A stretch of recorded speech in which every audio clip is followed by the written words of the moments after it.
بص يا سيدي، هنروح لسنة 1943. المكان مدينة ولبة الأسبانية. البحر يحدف جثة جندي بريطاني. الجندي كان معاه شنطة مليانة وثائق سرية. الصياد اللي لقى الجثة يبلغ الشرطة الأسبانية، وبدورها الشرطة تبلغ المخابرات الألمانية. الجثة دي ما كانتش جثة جندي عادي، دي كانت عملية مدروسة من المخابرات الإنجليزية، عملية اللحم المفروم في الحرب العالمية الثانية. العملية كان كل اللي مطلوب منها تضليل الجيش الألماني. الوثائق اللي كانت مع الجثة كان فيها خطة مزيفة. الحلفاء بيخططوا لدخول الأراضي اليونانية ويبعدوا عن هتلر وألمانيا عن جزيرة صقلية الإيطالية. العملية اللي كانت كأنها خارجة من رواية جاسوسية، لكنها في الآخر تنجح في الهدف بتاعها. الجيش الألماني فعلا يتوجه ناحية اليونان، ويقدر الحلفاء إن هم يسيطروا على صقلية. سنة 1942 تبدأ الحرب إنها تغير مسارها. ينجح الحلفاء ضد دول المحور في شمال أفريقيا ويبدأوا يركزوا على أوروبا، وكانوا عايزين يحطوا ايديهم على جزيرة صقلية.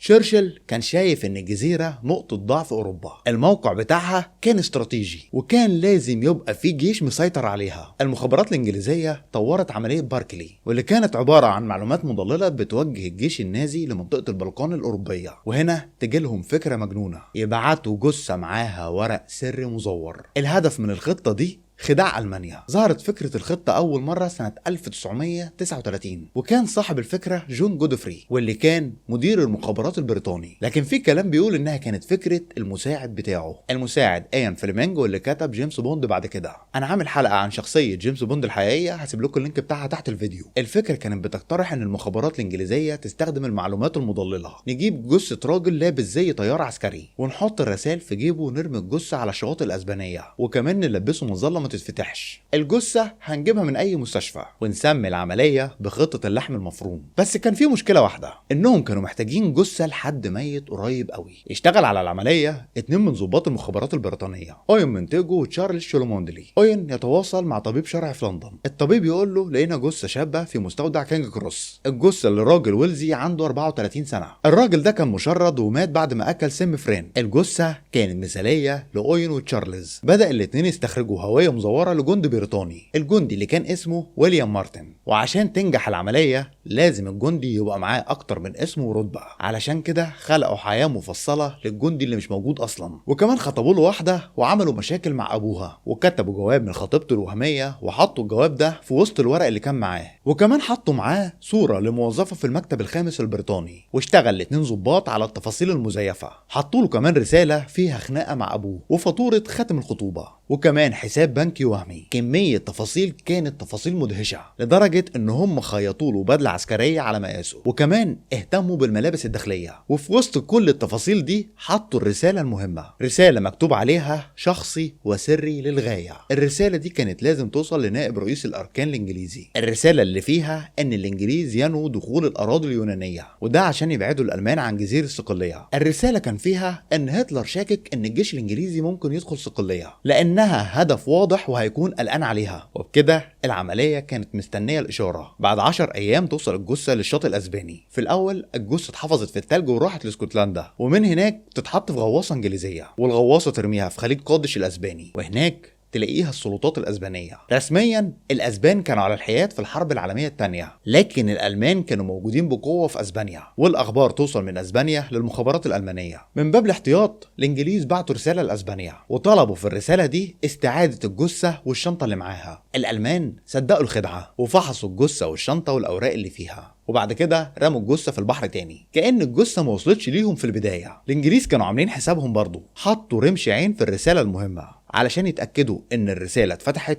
ولا لا. وطبعا رمش العين كان اختفى لما رجعت الشنطة. كل جيش كان فيه خبراء لفك الشفرات والرسائل. الخبراء الانجليز فكوا رموز رسالة كانت رايحة لهتلر. هتلر عرف بأمر الجثة، وتوصل رسالة لتشرشل السمكة بلعت اللحم المفروم كله، وعليه ألمانيا تغير مسارها في الحرب في أوروبا، ويطلع الجيش الألماني من اليونان لفرنسا، ويقللوا عدد قواتهم في جزيرة صقلية. الحلفاء ينجحوا ان هم يدخلوا صقلية في 10 يوليو سنة 1943، وده اللي كانوا مخططين ليه، وقدروا في خلال شهر واحد ان هم يسيطروا على الجزيرة. الخسائر كانت اقل بكتير من المتوقع، وتستمر الحرب العالمية الثانية وتخسر ألمانيا. سنة 1953 يعرف العالم عن الخطة لما يتكلم عنها اوين في كتابه اللي كان كاتبه عن الخطة، واتعمل لها فيلم اتعرض في منصة نتفليكس بعد كده. ولحد هنا خلصت حلقتنا. لو عجبتك الحلقة ما تنساش تعمل شير ولايك وسبسكرايب للقناة وتفعل جرس التنبيهات علشان يوصلك كل جديد، وكمان ادخل القناة اتفرج على الفيديوهات القديمة. كان معاكم احمد عوض، واستنوني الحلقة الجاية. سلام.